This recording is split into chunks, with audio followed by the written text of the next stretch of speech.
बहुत ही सहज, सरल और वास्तविकता से जुड़ी कहानियाँ लिखने में दक्ष कथा शिल्पी आशा पांडे जी की लिखी हुई कहानी आज सुनिए, दंश। तो प्रस्तुत है कहानी दंश। सनेही के हाथ से मशीन का हत्था आज फिसल फिसल जा रहा है। ऐसा तो पहले दिन भी नहीं हुआ था जब बड़े साहब ने उसे मशीन का हत्था हाथ में पकड़ाकर घास काटना सिखाया था। पहली मर्तबा मशीन पकड़ते वक्त उसके हाथ कांप रहे थे। मशीन और साहब दोनों का डर था। ऐसा नहीं कि उसने पहले कभी घास नहीं काटी थी, अनेक बार काटी थी। गांव में बरसात के महीनों में लंबी लंबी घास उसे हंसिया से काटनी पड़ती थी।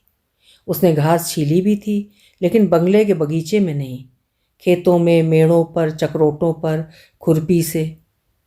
जेठ बैसाख के महीने में जब खेती का काम नहीं रहता था, तब सनेही खुरपा खांची लेकर निकल पड़ता था घास की तलाश में। जेठ की लपलपाती धूप घास को लील जाती थी। कहाँ बचती थी घास। खांची भर घास छीलने के लिए सनेही खेतों की मेड़ों पर, मेड़ों से बाग बगीचों में, बाग बगीचों से कुआं तालाब के आसपास घूमता रहता। शाम तक जब बमुश्किल खांची भर घास हो जाती, तब वो उसे चौधरी के घर दे आता। चौधरी के घर में गाय गोरू थे। चौधराइन खांची भर घास के बदले उसे किलो भर गेहूं दे देती। इस तरह घर में फाका होने से बच जाता। पर खुरपा की बात अलग है, मशीन की बात अलग है। बड़े साहब ने हिम्मत बंधाई थी, तब कहीं जाकर उसका डर भागा था और एक दिन में ही वो मशीन चलाना सीख गया था। ऐसी मखमली घास तथा घास काटने की ऐसी शानदार मशीन अब तक उसने सिर्फ सिनेमा में ही देखा था। हीरो लोग अपने बगीचे की मखमली घास ऐसे ही मशीन से काटते थे। सनेही का पक्का मानना है कि इस तरह की मशीन से घास काटना अमीर और बड़े लोगों का काम है। अब जब सनेही मशीन हाथ में पकड़ता है तो उसका सीना गर्व से तन सा जाता है। उसे लगता है कि जैसे वो इस बगीचे का मालिक है और मन ही मन सुंदर को दुआ देता है। इस बंगले पर सुंदर ने ही उसे रखवाया था। बंगले के एक तरफ बगीचे के थोड़ा पीछे आउट हाउस है, 2 कमरों का घर। सनेही को परिवार सहित रहने के लिए बड़े साहब ने यही घर दे दिया था। पक्की फर्श और दीवारों पर प्लास्टर वाला ये आउट हाउस सनेही को किसी बंगले से कम खूबसूरत नहीं लग रहा था। खुशी से उसने अपनी घरवाली की ओर देखा तो मुस्कुरा उठा। उसकी घरवाली अपनी साड़ी समेटते हुए पैरों को संभाल संभाल कर उस चिकनी फर्श पर रख रही थी। धूल मिट्टी से सने उसके पैर कहीं फर्श को गंदा न कर दें, इसलिए। जब इस बंगले पर सनेही लगा तो उसके कुछ महीने पहले यहाँ का पिछला नौकर चला गया था। तब से यह आउट हाउस बंद पड़ा था, इसलिए धूल मिट्टी और जाले हो गए थे। किंतु गांव के कच्चे घर से आई पार्वती को आउट हाउस एकदम साफ लग रहा था। उसके तीनों बच्चे भी खुशी के मारे बगीचे से आउट हाउस तक उछल कूद रहे थे। शहर तथा पक्के मकान में रहने की खुशी उनके लिए किसी बड़े खजाने के मिल जाने जैसी थी। सनेही को इस बंगले में बगीचे की देखभाल का काम मिला था। बंगले में झाड़ू पोछा लगाने तथा बर्तन मांजने का काम पार्वती ने संभाल लिया था। सनेही को आश्चर्य होता, इतना बड़ा बंगला और रहने वाले बस 3 जन, बड़े साहब साहबाइन और एक बेटा बस। बाकी तो नौकरों का राजपाट। रसोई बनाने वाला महाराज, कपड़े धोने वाला धोबी, बाजार से सौदा सुलफ लाने वाला सुंदर, ड्राइवर, सनेही, पार्वती। मालिक लोगों से ज़्यादा तो नौकर चाकर। बड़े लोगों की बड़ी बात। छोटे साहब वकील हैं। सुबह शाम उनसे मिलने आने वालों से बरामदा भरा रहता है। घंटों बैठकर लोग उनसे मिलने का इंतज़ार करते हैं। शाम को जैसे ही छोटे साहब घर आते हैं, साहबाइन पार्वती को आवाज़ लगाती हैं। पार्वती छोटे साहब के लिए चाय पानी बनाने बंगले में चली जाती है। और 3-4 महीने पहले छोटे साहब ने खाना बनाने वाले महाराज को निकाल दिया था। कहते हैं वो अच्छा खाना नहीं बनाता था तथा चोरी छिपे घी दूध खुद हजम कर जाता था। महाराज को निकालने के बाद से पार्वती ही रसोई का भी काम संभालती है। अब उसे दिन भर बंगले के काम में पिसे रहना पड़ता है, लेकिन वो खुश है, उसकी पगार बढ़ गई है। शहर में दूसरे बच्चों को स्कूल जाते देख पार्वती के भी मन में आया कि उसके बच्चे भी स्कूल जाएं, पढ़ें लिखें। साहबाइन से विनती कर एक दिन उनको साथ लिए वो जिला परिषद के स्कूल में बच्चों का दाखिला करवा आई। सनेही भी खुश हो गया था। पार्वती से उसने कहा था, गांव के नरक से शहर के स्वर्ग में आ गए हम लोग। अब अपने जगन मगन और मुन्नी की तकदीर समझो खुल गई। सुध ले ली भगवान ने। 4 अक्षर पढ़ लेंगे तो इंसान बन जाएंगे, मेरे जैसे काला अक्षर भैंस बराबर वाली हालत तो नहीं रहेगी। पार्वती हंस पड़ी थी। पार्वती को खुशी से हंसता देख सनई और खुश हो गया था। बेचारी गांव में कैसी मुरझाई सी रहती थी, पेट भर के भोजन भी तो नसीब नहीं होता था उसे। अब तो यहाँ फल फूल भी खा रही है, महकौआ तेल साबुन भी लगा रही है। गांव से शहर आई पार्वती शहर के पहनावे ओढ़ावे को बड़े गौर से देखती और वैसा ही पहनने ओढ़ने की चाह रखती। एक दिन उसने उल्टे पल्ले की साड़ी पहन ली। सनेही देखता ही रह गया, इतनी सुंदर, एकदम सनीमा की हीरोइन की तरह। अब ऐसे ही साड़ी पहना कर तू कितनी सुंदर लग रही है। सनेही ने पार्वती का हाथ पकड़कर उसे अपने समीप बैठाना चाहा, पर बंगले से सहबाइन के बुलाने की आवाज़ आ गई।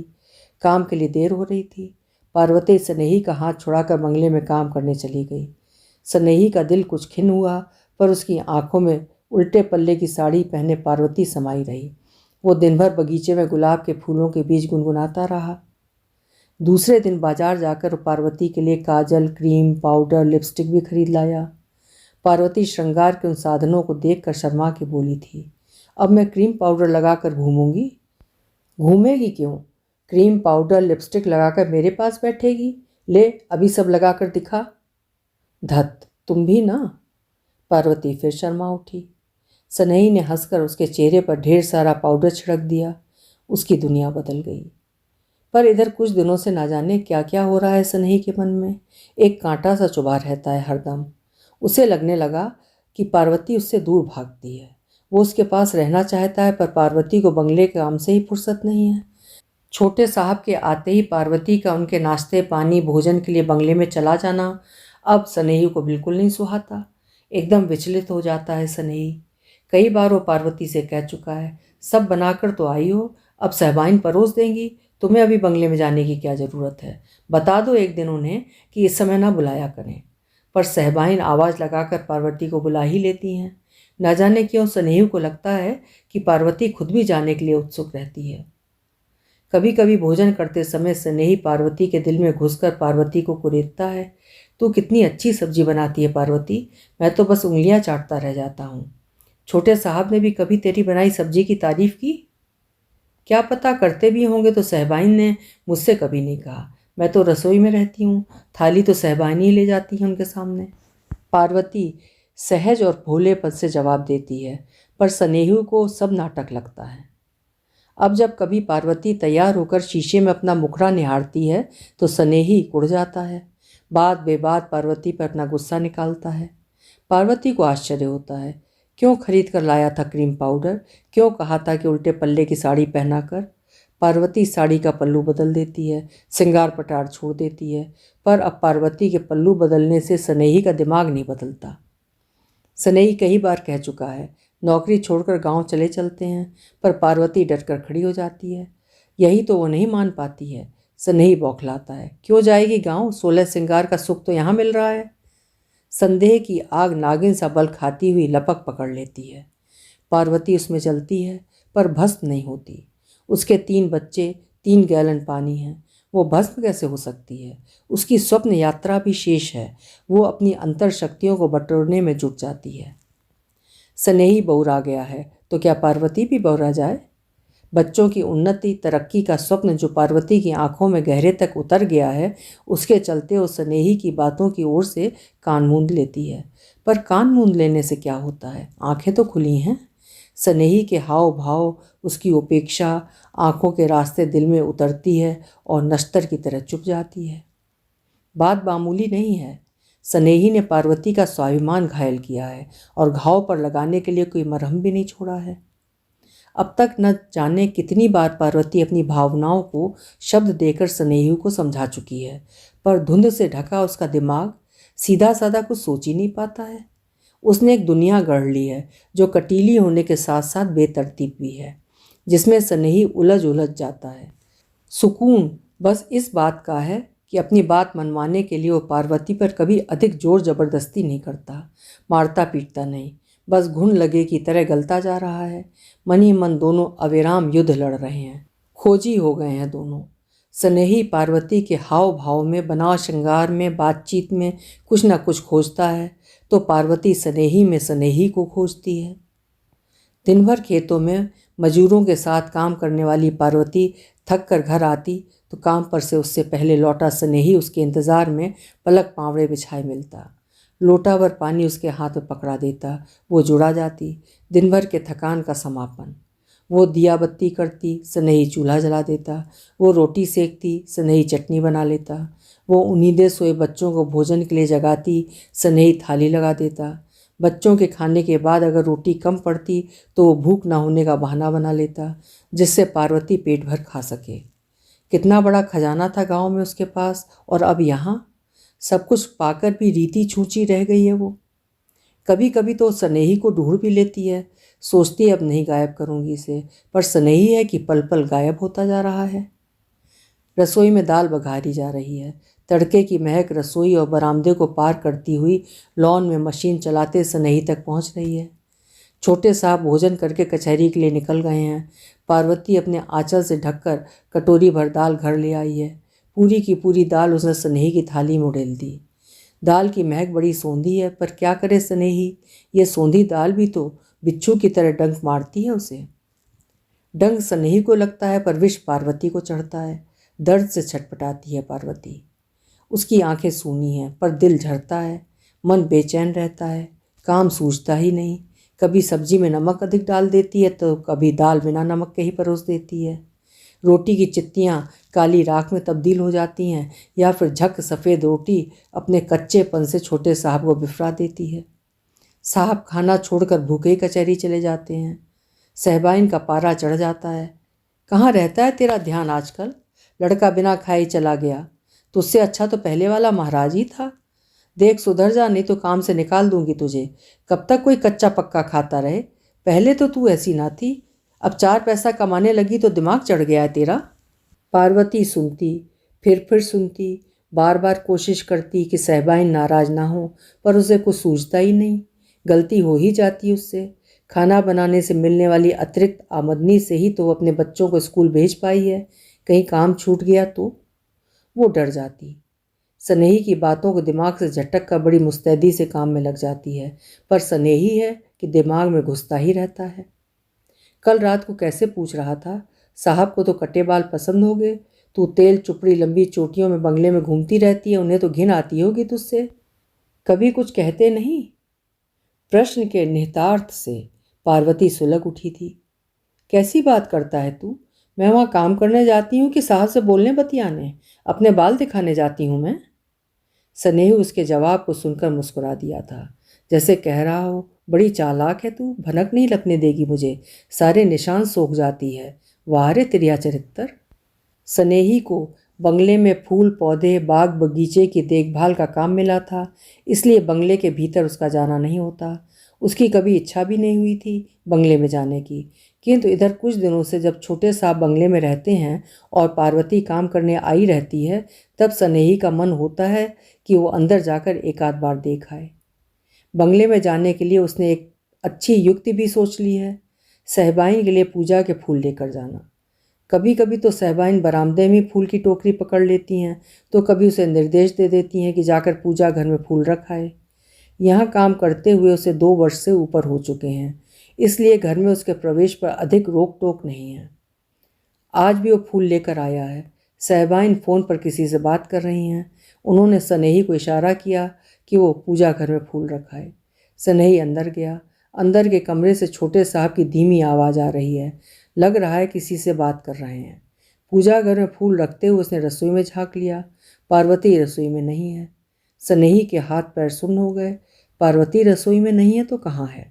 क्या छोटे साहब के कमरे में है? छोटे साहब पार्वती से बात कर रहे हैं। वो छोटे साहब के कमरे में घुस जाना चाहता है, देखना चाहता है पार्वती का ये रूप, पर साहस है कि जवाब दे रहा है। छोटे साहब का डर? नहीं, उसे छोटे साहब का कोई डर नहीं है। उसके मन का संदेह, हाँ, इसी से डरता है वो।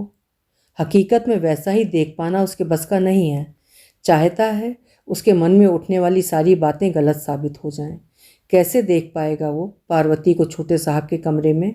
कैसे करेगा उसका सामना? पूजा घर में फूल रखकर स्नेही बड़ी फुर्ती से पलटा। जल्दी निकल जाना चाहता था वो घर से, पर सहबाइन ने उसे रोक लिया। क्यों रे स्नेही, पार्वती का मिजाज तो आसमान पर चढ़ता जा रहा है। तो सहबाइन को सब पता है? सनेही सहम गया। क्या जवाब दे, बस सिर झुकाए खड़ा रहा। इधर 3-4 महीने से न जाने कहाँ खोई रहती है। काम में उसका मन नहीं लगता। ऐसा खाना बनाती है कि पानी के सहारे गले के नीचे उतारना पड़ता है। हर दिन मेरा प्रमोद ठीक से खाए बिना ही कचहरी चला जाता है। उसका बस चलता तो कब का पार्वती को निकाल बाहर करता, लेकिन मैं ढाल सी तन जाती थी।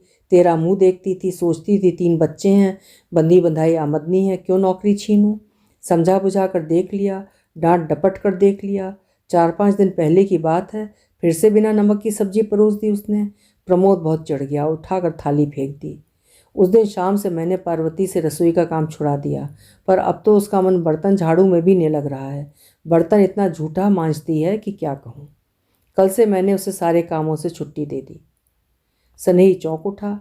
क्या, पार्वती काम पर नहीं आई है? नहीं, मैंने उसे निकाल जो दिया काम से। उसने तुझे नहीं बताया? नहीं, मैं तो सुबह जल्दी ही बगीचे में आ जाता हूँ, मुझे तो लगा पार्वती बंगले में। देख सनेही, मैंने पार्वती को बता दिया है। तुझे नहीं बता तो तुझे भी बता दे रही हूँ। अगर पार्वती काम नहीं करेगी तो तेरा काम भी छूटेगा। अब सिर्फ माली के लिए मैं आउट हाउस नहीं दूंगी। आखिर तो मुझे दूसरी कोई काम वाली रखना ही है, तो मैं ऐसा ही परिवार देखूंगी जो सारे काम करे। सनेही अवाक है। सहबाइन उसकी नौकरी छूटने की बात कर रही हैं और वो अपने भीतर कुछ टटोल रहा है। उसने अपने भीतर कुछ चित्र बनाए हैं। सहबाइन के बोलने के ठीक पहले भी उसने एक चित्र गढ़ा था। सहबाइन की बातों से इन चित्रों का मेल नहीं हो रहा। चित्र टकरा कर खंडित हो रहे हैं। चाहता तो यही था वो, पर अब दिमाग जाने क्यों सुन्न हुआ जा रहा है। वो अपने सुन्न पड़ते दिमाग को संभालते हुए आउट हाउस की ओर बढ़ने लगा।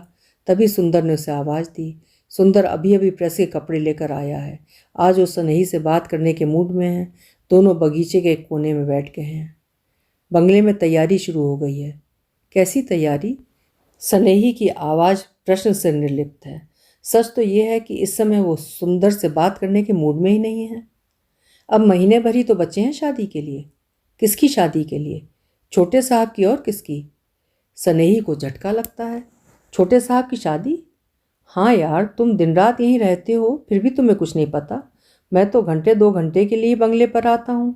पार्वती भाभी के सामने ही तो सहबाइन मुझे बता रही थी, शादी तय हुए तो 15-20 दिन हो रहे हैं। बड़ी जल्दी में तय हुआ है रिश्ता। किस दुनिया में रहते हो यार तुम? पार्वती को सब पता है, वो धीरे से फुसफुसाता है। और मैं सोच रहा था कि अब क्या होगी साहब की शादी। अब कोई शादी की उम्र है क्या? वाक्य पूरा करते करते आश्चर्यजनक तरीके से उसकी आवाज़ तेज हो गई थी और वो हंसने की भरसक कोशिश करने लगा था। वो नहीं चाहता था कि इस समय जो तूफान उसके अंदर जोर मार रहा है उसकी भनक भी सुंदर को लगे। सुंदर के साथ सामान्य होने की कोशिश में वो और अधिक असामान्य होता जा रहा था। अचानक वो एक झटके से वहाँ से उठ गया। यार सुंदर, तुम जाओ अपने काम देखो, मैं जरा घर होकर आता हूँ। पार्वती की तबीयत कुछ खराब है। सुंदर ने महसूस किया कि कुछ अस्वस्थ, कुछ बदरंग, कुछ उदास और अशक्त तो स्नेही ही दिख रहा है। पार्वती की तबीयत का तो भगवान जाने, जरूर स्नेही कुछ छिपा रहा है। घर में प्रवेश करते समय स्नेही के कदम लड़खड़ा रहे हैं। अपना ही घर बेगाना लग रहा है। पिछले कुछ महीनों से स्नेही ने अपने भीतर जो कुछ जमा कर लिया था वो सब आज उसके ही गले में अटक अटक जा रहे हैं। बूंद भर तरल बात जो पार्वती के मुंह से निकले तो उससे स्नेही का गला घुटने से बच सकता है। बच्चे स्कूल जा चुके हैं। पीछे के कमरे में एक कोने में पड़ी चारपाई पर पार्वती मुंह ढके लेटी है। स्नेही चारपाई के पास खड़ा है। पार्वती, मैं बहुत गलत था। पार्वती के चेहरे से चादर हटा दिया है स्नेही ने। पार्वती की आंखें लाल हुई हैं। मुझे माफ़ कर दो पार्वती। जगन मगन की किस्मत में भी घास छीलना ही बता है। पार्वती बुदबुदाई। मैंने तुझे गलत समझा, तेरे ऊपर शक किया, मैं पापी हूँ पार्वती। जगन मगन अब नहीं पढ़ पाएंगे। पार्वती की आंखें डबडबा आईं। पार्वती, तूने मुझसे नौकरी छूटने की बात नहीं बताई। मेरा अरमान चूर चूर हो गया, नहीं देख पाऊंगी मैं बच्चों को बाबू बनते। छोटे साहब की शादी तय हो गई है, तूने ये भी मुझे नहीं बताया। अच्छा किया, मैं था ही कहाँ इसके लायक। मुन्नी का जीवन भी अब मेरे जैसा ही बीतेगा, घरों में बर्तन मांजते हुए। ऐसा कुछ नहीं होगा पार्वती, हम कहीं दूसरी जगह काम तलाशेंगे, बस तू मुझे माफ़ कर दे। बहुत बड़ी भूल हुई मुझसे, अब तेरे बारे में मैं कभी गलत नहीं सोचूंगा। सच पार्वती, बस एक बार माफ़ कर दे। पार्वती चुप है, क्या बोले। इस माफ़ीनामे का वो क्या करे। निचुड़ तो गई है पूरी तरह। क्या जैसी दिखाई दे रही है वैसी ही बची है पार्वती। नहीं देखेगा स्नेही को। दिल में उतर कर भीतर देखना आता ही कहाँ है उसे। अब किस बात की माफ़ी, उसने तो ये सोचना ही छोड़ दिया था। जीती रही बच्चों के लिए। टुकड़ों टुकड़ों में टूट जाने के बाद पार्वती को जुड़ने की अब कोई चाह ही नहीं रही है। वो तो अच्छा है कि उसका टूटना, उसका दरकना ऊपरी तौर पर दिखाई नहीं दे रहा है, और इसी के सहारे तो पार्वती आगे की ज़िंदगी भी बिता देगी। अभी आप सुन रहे थे आशा पांडे जी की लिखी हुई हृदय स्पर्शी कहानी दंश। आशा है कहानी आपको पसंद आई होगी। कल फिर मिलेंगे। आपका समय शुभ हो।